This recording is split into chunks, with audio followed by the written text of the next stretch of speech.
Boker Tov à toutes et à tous en cette veille de Shabbat Parashat Shemini, et aussi on va annoncer l'arrivée de Rosh Chodesh Iyar la semaine prochaine. Cette paracha, elle traite de l'inauguration du Mishkan, du tabernacle. Il y a une différence entre Moshe Rabbeinu et son frère aîné Aaron concernant la consommation d'un sacrifice expiatoire qui a été brûlé, alors que Moshe leur avait demandé de le consommer. Après s'être expliqué, Moshe Rabbeinu a accepté l'argument d'Aaron. Il a dit Vaishma Moshe Vaitav Be'ainav. Il a entendu et il a approuvé. Le Talmud rapporte que Moshe Rabbeinu a reconnu la vérité. Il n'a pas eu honte de dire qu'il n'avait pas entendu cette halakha de la bouche de Dieu. En réalité, il dit j'avais entendu et j'ai oublié. A priori, on peut s'étonner comment Moshe Rabbeinu a-t-il pu se permettre d'avouer son oubli. Est-ce qu'il ne risquait pas d'offrir ainsi aux hérétiques un prétexte pour tourner en dérision tout le reste de son enseignement? Il pourrait dire pourquoi accepter tous les halakhot qu'il nous a transmises au Sinaï, de même qu'il a oublié cette règle. Peut-être il a oublié ou confondu d'autres lois.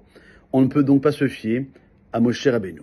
On trouve pourtant que Akadosh Baruch Hu, le maître du monde lui-même, lors de la création du monde, a dit Naaseh Adam, faisons l'homme, afin de nous enseigner l'humilité que le grand doit consulter le petit. Bien que cette tournure fournisse aux hérétiques l'occasion de prétendre que les anges ont aidé Dieu à créer l'homme, le maître du monde a dit à Moshe, écris, et tout celui qui veut se tromper, se trompe. Eh bien, on explique que la racine des hérétiques ne provient pas d'une méprise sur le sens littéral d'un verset, elle jaillit du désir des passions. Pour légitimer leur penchant, ils se servent ensuite de versets de la Torah comme prétendu appui. Il n'y a donc aucun inconvénient à dire la vérité et au passage, à enseigner une vertu. Cela ne cause aucun dommage. Tout celui qui veut se tromper, déjà en quête d'un alibi pour suivre ses désirs, trouvera bien un prétexte. À la lumière de cela, on comprend aussi, et dans ce cas-là, que Moshe Rabbeinu ne s'est pas abstenu d'inculquer à Israël la qualité d'admettre la vérité, en disant « j'avais entendu et j'ai oublié ».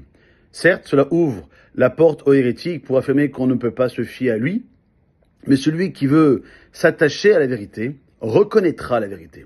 Seul celui qui veut se tromper, qui de toute façon refuse de reconnaître la vérité, qui cherche un simple prétexte, exploitera cet aveu. En réalité, il n'en résultera aucun tort pour le peuple juif. La leçon, pour nous, elle est considérable.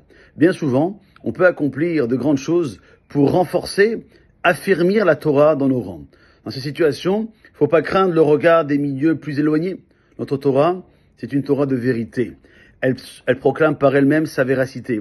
Celui qui veut s'égarer à cause de ses désirs, s'égarera malgré tout.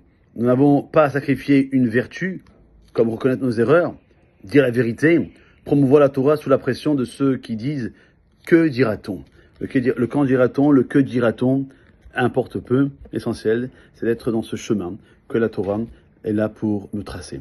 Passons et passez un excellent Shabbat Shalom ou Mevorach. Kol Tov.